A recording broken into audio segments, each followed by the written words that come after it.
Hey guys, we're here today talking about the MMORPG from Amazon Game Studios, New World. New World has gone through quite a few changes to its development process, which means if you look it up online, you can find some conflicting info, and it can be hard to narrow down what exactly is correct.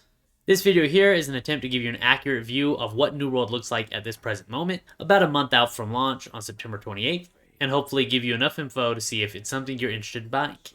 The first of these areas will be the lore and the story for the game. New World is a low fantasy MMORPG, roughly set in the 17th century. It is an alternative, magical take on history, where you are out exploring the magical island of Eternum. You will begin out the game on a ship heading out that way, and soon find out that the island is host to some magical forces, which dismantle the ship you are on and you end up shipwrecked. You are not a special character in New World, you are not the captain of this ship, or some superpowered being. Instead, you are just a base adventurer. You are just an extra hand on the ship before you get marooned, and upon waking up on the shore, you learn of an unknown magical source called Azoth, which is influencing the island itself and the people on it. The Azoth will be your segue into explaining why your character does not cease to exist when you die, along with being an explanation to many of the magical creatures you will face. New World's combat is action-based, with a fairly heavy emphasis on skill. As opposed to having many abilities on a hotbar and learning rotations for particular classes, it is a classless system, allowing you to equip any weapon or armor type on any character, and become better with those weapons as you use them. You will be limited to 3 abilities on your hotbar, with moderate cooldowns on each one, and you will have 2 weapon slots, allowing you to mix and match different weapon styles. New World's combat rewards players who can dodge and block at the right timing, learn to recognize and identify heavy-hitting enemy abilities, and properly plan out and time your own heavy-hitting or crowd control attacks with your group members. Most of every weapon in the game will have a light attack and a heavy attack. The melee weapons in the game have light attack combo systems and will reward you for landing the full combo. The game uses some fairly tight hitboxes, which can add a learning curve to being a ranged player. And although at launch there are only 11 weapons in New World, the game limits your skill points to 19 points per weapon, which allows for some build diversity and some somewhat difficult choices throughout the trees. New World's PvE content on its face could seem lacking to a lot of players. The game is releasing with a limited number of dungeons or expeditions, has no large group rating, no large open world events, and its few dynamic PvE systems, in the form of corrupted portals, are tuned for single groups of players. New World is a true open world MMORPG, and instead of focusing on guiding you through a main story quest or quest hubs, it is much more about exploration and combat. The developers do plan to add more PvE content and have even teased some shortly after launch, but this is something to be aware of if you are someone who enjoys a heavy story emphasis. The PvE dungeons in the game or expeditions do require some grinding in order to create a key to enter the dungeon, which means you cannot sit there and spam the dungeons over and over, and they will require some planning. The PvP system in New World is split into 2 categories, which is open world PvP and instanced. The open world PvP in New World is based on 3 factions, the Covenant, the Marauders, and the Syndicate, allowing PvP between these 3 factions. The game is not full loot drop PvP, and it is not forced PvP, it is an optional flagging system, where you will have to flag yourself in order to actively engage in PvP. Even while flagged, you can only PvP enemy factions and cannot hit players of your own faction.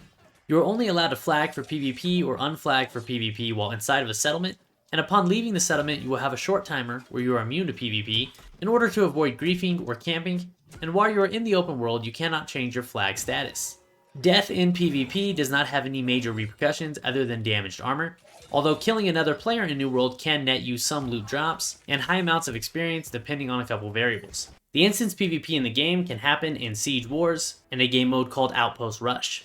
The wars in the game are 50 vs 50 and will be set in an instanced area, with the winning faction taking control of the city that they are battling over. Each side of the 50 on 50 war will fight under one of the 3 factions. However, each city will actually be controlled by a company, or New World's version of guilds. Once you've gone through the effort to declare war on the particular city, the defending company will select the 50 participants for their war, and the same will happen on the attacking side. This means that although you can contribute to the effort to overthrow a particular city, if you are not in good with the company or a part of the company, you may not get to participate in the war if they have over 50 members, and don't take many players outside of their own company, which is something that solo players and small groups need to be aware of as they approach New World. If you're interested in getting involved in structured PvP, you may need to join a large company. The final mode of PvP that they have is Outpost Rush, which can only be accessed at max level in the game, and is a somewhat similar version of a Siege War that is 20 on 20 with a few different objectives. This can be done by random players and does not have a company picking its own participants, so it is much more readily available for solo players or smaller companies. The harvesting in New World is your basic click to harvest, where you will activate a tree or a boulder, and then watch your character go through a series of animations to harvest the resources. Almost all of the land in New World can be harvested, with nearly every tree and rock that you come across being able to be interacted with. The harvesting trade skills move up to 200 in total skill, and as you go along, you will learn the ability to track different resources and have a higher shot of gaining rare materials. The crafting uses the same skill system, allowing you to level up to 200 in each one. However, as you level up, in order to create higher level materials and quality items, you will need a higher level crafting station.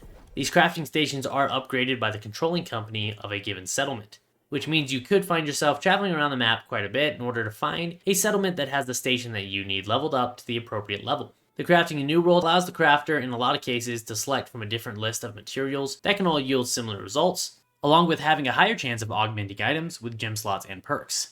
New World's housing system gives you a variety of options inside of each settlement or city. In order to purchase a house in a city, you must have leveled up in that territory to level 10. You are allowed to own a total of 3 houses throughout the world, which will allow you to fast travel to these houses with a cooldown, and decorate it with furnishing and trophies in order to give your player passive buffs through the area. You are allowed to have up to 5 players in your house at one time. The housing is instance-based, allowing any number of players to own the same house. However, they have a passive point system going on, allowing you to battle over the top spot to have your house displayed to the public walking by. This number is determined by things placed down in the house, along with your territory standing and how much you contribute to the area. The social or RPG aspects of New World are largely based off of perspective, since a lot of players vary on how much they like to roleplay. There's an in-game voice chat system for proximity chat, which allows you to speak to players in your area with ease. There are also a decent number of emotes in the game. However, we cannot currently sit down on benches or chairs inside of a tavern or bar and interact with small objects in the town, which may hurt some players' roleplay and immersion aspects. And although you can hide your helmet in the game and purchase outfits or costumes from their store, there is no transmorphication or glamour system in the game, which means in a lot of areas you will not be able to look exactly how you'd like. New World does, however, have the option to dye your clothes, which will hopefully suffice in getting your character looking how you'd like. And finally, New World's map size. It is not on the larger end of game maps that we've seen. However, it has a nice mix of biomes throughout the 14 territories, beautiful lighting and environment, and some memorable and noticeable landmarks throughout the game. The game world can feel fairly large given that there are no mounts in the game currently, and if you are a player that likes taking the sights and enjoy the world around you, it should feel like quite a bit of room. If you have not heard of New World to this point, I recommend checking out some videos from their closed beta to get an idea if it is your style of game, and I hope this video gave you a little bit of insight into what the game looks like in its current state. Thanks for watching, I will see you next time.